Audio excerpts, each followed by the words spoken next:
UFC is back this weekend. Now, it is an absolute shit card. It is UFC Vegas 101, so we're back in the Apex, even though Dana promised us to be out of the Apex. We're still here. It's Dern versus Ribas 2 is the main event. Shit main event, but hey, we got something to look at here. Hopefully there's a lot of full mount going on.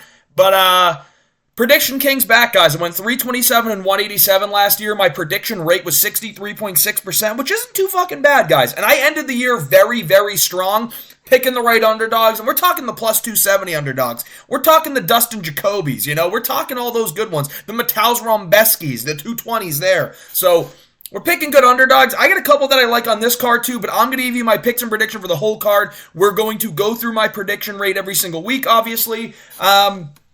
And without further ado, let's just start it out. I'll stop yapping because it's predictions time, baby.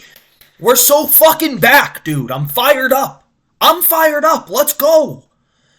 Nurullo Aliev versus Joe Solecki. I'm going to go with Aliev. Now, he is a massive favorite here, and you know how I like to pick the live dogs. If this gets to the ground, it gets a little scary because Joe Solecki's jiu-jitsu is very good, but he doesn't really have methods to bringing it to the ground. I can see him trying to jump on a backpack or something like that, but I think Aliev is a little too strong, a little too physical.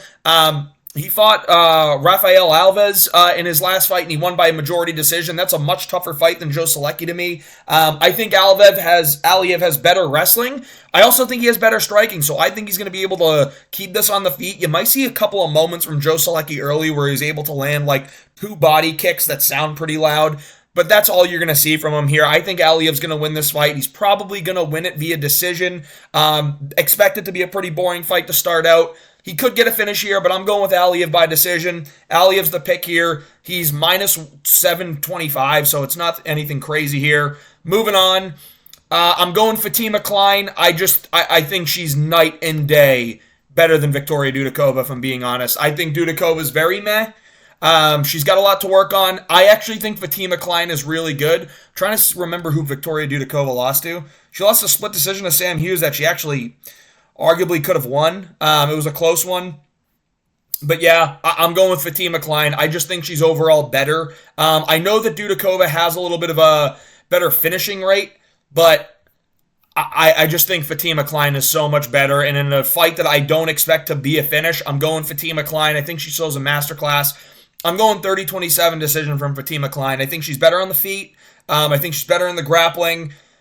And again, like Victoria Dudakova is good, and Fatima Klein is very small, but I still think she's better. I think she's more skilled, and I actually think Fatima Klein could become something in the UFC, so I'm going Fatima Klein. She took a short notice fight in her last fight. It was her debut in the UFC against Jasmine Jasudavicius, and she took a round off her on short notice, and Jasmine Jasudavicius is a much bigger girl. They fought at flyweight, so I think that's very impressive from Fatima Klein. I'm going with her to win a 30-27 decision.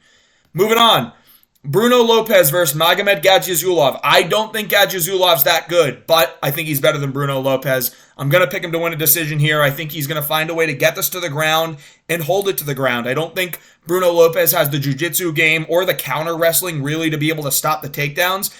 I do think Bruno Lopez is semi-dangerous on the feet. He hits hard, but in his Contender Series performance, just didn't think it was that good. I mean, he does have submissions on his resume, but again, it's an LFA Brazil, so I mean, he's all right.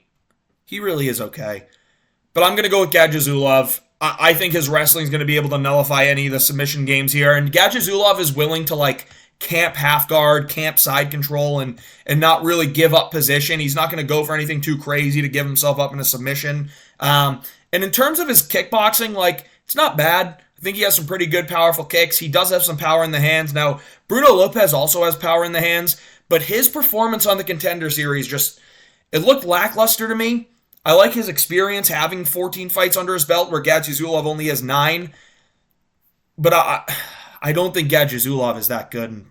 But my thing is, I just don't think Bruno Lopez is actually better. So I'm going to go with Gadziazulov to win a boring decision here. We're going to have 3 decisions. Make it 4 to start off the card. Ernesta Karachakara. She's all right. Nicole Cagliari is not that good. Saw her on the Contender Series. She did get a good submission win over Laframbrosi. I'm going to go with the underdog Cagliari here. I think that a lot of these fights find their way to the ground in women's MMA, and I'm going to trust Cagliari's Brazilian Jiu-Jitsu and her submission game and just her overall grappling more than Ernesta Kartachikadleva. It's kind of cute, though. Those Eastern European women, man, they're kind of baddies. She lost to Diani Barbosa. That's not a great look. She had a split decision with Carly Judice. Not a good look. I'm going Cagliari here. She's an underdog. I like that underdog pick here. I think she's more of a finisher than Ernesta Kartachikadleva, Kukadababa. And I think it's going to find its way to the ground. Now, there is a massive size and reach advantage here that has surprised me. But Cagliari's able to get it to the ground. I think she's going to be able to get it done here. I'm going with Nicole Cagliari, underdog pick here, plus 200. Let's get one of those to start off. Moving on, Jacoby Smith versus Preston Parsons. I actually don't know much about Jacoby Smith at all, and I think Preston Parsons is a lot better than he gets credit for. Oh, I do remember this guy. He had a fucking nasty knockout in the Contender Series. Yeah, he's got big power. Fury FC, it's okay. He's got to be this big of a favor for a reason, right? He's a southpaw going against an orthodox. It's the takedown entries might be a little trickier. I mean, Preston Parsons is a good takedown artist. I just don't know if, and he can grab a single. Like when you're going southpaw orthodox, getting the single leg's easier. I just don't know that Preston Parsons' best takedowns are his single legs. They might be, actually, now that I'm thinking about it. But, like, he did struggle to take down Oban Elliott, which is nothing to be, to bat an eye at because Oban Elliott's very good. Very, very good. And his counter-grappling's gotten even better. I just think Jacoby Smith's going to look so much bigger when he gets in the octagon. And I think that physicality is what's going to lead to him winning. I'm going to go Jacoby Smith getting a knockout. We have the real gloves again. Preston Parsons has been knocked out twice. He last fought in July against Oban Elliott. Lost a decision. Beat Matthew Semmelsberger, but Smelly Burger kind of stinks. Lost a split to Traven Giles. I don't like to see that. Beat Evan Elder, which is a very good win, but that was a couple years ago, Evan Elder. And also, if you think you got knocked out by D-Rod, dude, I honestly think, and I don't think Preston Parsons is that bad, man. But I'm going to go with Jacoby Smith. I believe Jacoby Smith is taking this on a little short notice as well, but I'm going to trust and I'm going to pick him to win this fight. I think he's going to get the knockout blow. I think he's going to get it done probably in round 1. This gets out of round 2.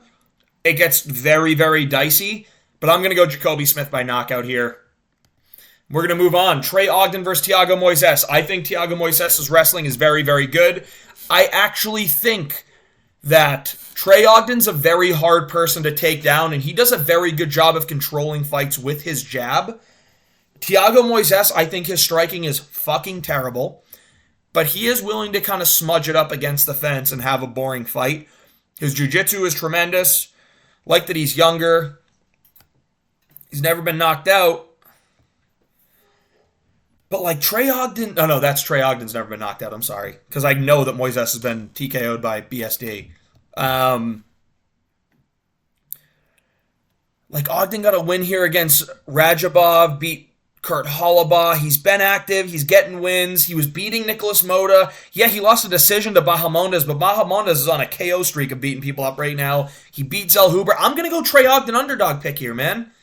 I'm picking Trey Ogden. I think he's going to be able to sprawl very well, and I think he's going to be able to thwart the takedown defense of, or the takedown attempts of Thiago Moises, and end up winning this fight by leading the dance with the jab. I think you're gonna see one of these fights where this jab is gonna lead the dance. He's gonna use his lead low kicks to work really well, and he's gonna be able to defend takedown. So I'm gonna go with Trey Ogden to win this fight by decision here. 29-28, maybe a 30-27 on one judge's scorecard, but majority 29-28. I'm going Trey Ogden underdog pick here to win this fight. Moving on, Marco Tulio versus Ihor Potieria. This does feel like the kind of fight that Ihor Potieria just tards his way to victory. I don't think it's going to happen, though. I think if Marco Tulio was who I remember, yeah, dude. Yeah, this guy had a fucking sick KO in the Contender Series too.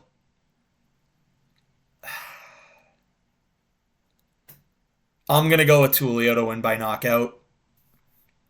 I am. Think it stays on the feet. Think he has much, much more power in his hands. I think he's a dangerous finisher. I'm going to go with Marco Tulio to win this fight by knockout, probably in round one. That's where we're going. Round one knockout for Marco Tulio. Moving on. Potieri is not terrible, but I don't think he's getting it done. Jose Johnson versus Felipe Bunez. I'm picking Jose Johnson. I think he's a very good fighter. I think he's fought much better competition. He's looked better against that competition. He's younger. His length and his range for this weight class is crazy. 6 foot at flyweight is fucking insane. Yeah, he lost a decision to Almabayev, but so is everyone in the UFC so far. Sub Chad Hellinger. He's kind of a tough guy to finish. He got subbed by Damone Black. I think he's the guy that got twisted by Damone Blackshear, if I remember correctly. Maybe not, but no, it's definitely not. He's not. But, no, he is. He is the guy that got twisted by Damone Blackshear. Yes, he is. Now, Damone Blackshear is very, very good at jiu-jitsu. I know that Jose Johnson's takedown defense isn't the best, but I gotta imagine that that's what he's been working on since he got smudged into the ground by Almabayev. I'm going to pick him to win this fight. I think his striking is going to be better. I think it's going to be more precise. I think he's going to find a knockout probably in the second round. Felipe Bunez he's older, right? He's 35. He got pieced up by Josh Van, but dude, everyone kind of gets pieced up by Josh Van nowadays, man. He's very good. We all like Josh Van. Yeah, man, I'm going to go with Jose Johnson. I think he's a better fighter. I'm doing it. Jose Johnson, whatever you want to say. Think the range is going to be a lot to deal with. Think he's going to use his teep kicks really well. Think he's going to use his jabs very well. I'm going Jose Johnson to win by a second round knockout. Moving on, Punahele Soriano versus Uros Medic. This is my most confident pick on the card. It is going to be Uros Medic. I think he's a tremendous striker. I think that he's not going to play the fucking Miguel Baeza Brazilian Jiu-Jitsu game that lost him the fight. Miguel Baeza just didn't want to get back to the feet. It was so annoying and ugly to see. And that's why Puna looked so dominant. I don't think Puna's that good. I think he's got some power, but I think he's tremendously overrated. And at Southpaw versus Southpaw, on the feet, I'm going to lean with Uros Medic all day. I think he's much more technical. I think he's much more fluid. I think he mixes up his weapons a lot better. And I think his counter grappling's better than Punahele Soriano has faced in terms of the fights that he's been able to grapple. I thought Miguel Baeza was going to be one of those guys that can keep it on the feet, but he wanted to go play the jiu-jitsu game, and he got smashed. Puna got subbed by Stoltzfus, and I actually think Stoltzfus is a fucking dog. Always has, insane fights. Kopylov knocked him out. A lot of people do, but I think Uros Medic beats a Roman Kopylov, if I'm being honest. I think we'll get to Roman Kopylov in a minute, but yeah, he knocked out Dalka Lucimbula, but he lost to Nick Maximov, who I think's fucking overrated as shit. I'm going Uros Medic, man. Uros Medic is nasty. Nasty, nasty, nasty striker. And I think he's something in the UFC. I think he can make something of this career going forward continuously. So I think he's got the momentum. Puna's got a big momentum right now. But who did Uros Medic lose to? Mike Tebek Orobai and Jalen Turner, he got subbed. I don't think Puna's getting a submission here. And I don't think that Puna, listen, this is when, he lost to Jalen Turner. This is when he was fighting a lightweight, so he goes up to welterweight. Yeah, dude, I'm going to Uros Medic. I think the skill gap's crazy. I do. I think the skill gap's going to be crazy in this fight. I think Uros is taking him to school, and I think you're going to see an early round 2 finish after round 1 being super lopsided. Moving on, Christian Rodriguez versus Austin Bashi. I'm going Christian Rodriguez, dude. Austin Bashi is all right. I think he's good. I think he has a place in the UFC, and I think he's going to be good, but he's 23 years old. There were mistakes that he was making in his fight on the Contender Series that I think is exploitable for a guy like Christian Rodriguez. And here we have another situation where Christian Rodriguez is facing an undefeated prospect. This is Christian Rodriguez's wheelhouse. He lost to Julian Erosa, but Julian Erosa is not an undefeated prospect. You know who was an undefeated prospect? Isaac Dulgarian, who I think won the fight, but they found a way to give it to Christian Rodriguez. Cameron Simon. That was Cameron Simon's first loss. And Christian Rodriguez was also Raul Rosa's first loss. This is picturesque. Picture perfect win for Christian Rodriguez here. I think he's going to find a way to break Austin Bashi. I think round one's going to look ugly for him, like it always does. He's going to get out-grappled. He's going to get ragdolled, but he's not going to get submitted because I think he's going to be he's very good at defending his neck in terms of like when fighters are on his back. He's good at defending the rear naked choke. He got caught in a guillotine from Julian Erosa, but Julian Erosa's limbs are longer than everyone he's fought. He's a big guy for the division, and Erosa actually threatens more with the striking here. I think Austin Bashi's striking is absolute dog shit. His grappling is tremendous, amazing. He's very physically strong and gifted. But this is the kind of fight that Christian Rodriguez wins, man. The undefeated prospect at featherweight. It's going to be Rodriguez winning this fight. I think he's going to win a decision 29-28, and you're going to see Austin Bashi gas in the last 2 rounds. I'm going Christian Rodriguez, and I'm going decision 29-28. That's an underdog pick there, too. Moving on, Roman Kopylov versus Chris Curtis. I'm gonna go with another underdog here in Chris Curtis, man. I get it. Roman Kopylov is very, very good. I actually think he's a one-round fighter. I have serious questions with the cardio of Roman Kopylov, and I have no cardio questions about Chris Curtis, but that's not the only thing. Roman Kopylov does a very good job of finding body shots, and I think that could be troublesome for Chris Curtis because he does keep a very high guard. But the best shots that Roman Kopylov lands to the body, and I know he knocked out Frem with a left hand to the body, but it's his kicks to the body. And I think it's going to be really difficult. Roman Kopylov is going to have a hard time finding his kicks because Chris Curtis is always going to put the pressure on. Always he's going to put the pressure on. And I think Chris Curtis fights very well against southpaw fighters. And I think we're going to see that here. I think he's going to end up catching Roman Kopylov in round 2. I think round 1's going to go to Kopylov. I think he's going to land some of those kicks. I think he's going to land some elbows where like Chris Curtis is getting in and Roman Kopylov maybe steps in with an elbow, maybe lands a couple good knees. But Chris Curtis is very, very, very durable. And that's what I think the weakness is for outside of grappling. The weakness for Roman Kopylov on the feet are people who are durable and can go into the later rounds and are very physical. Chris Curtis is a very physical fighter. He's very smart in the cage at times. Sometimes he throws all the fucking IQ away because he wants to give us wars, which I respect. But I think he's going to stick to his guns here. He's got a great coach in Eric Nixick, who I think is going to craft up a tremendous game plan for him. I think he's going to be on the front foot the whole time here. I think Kopylov's going to struggle to find his kicks.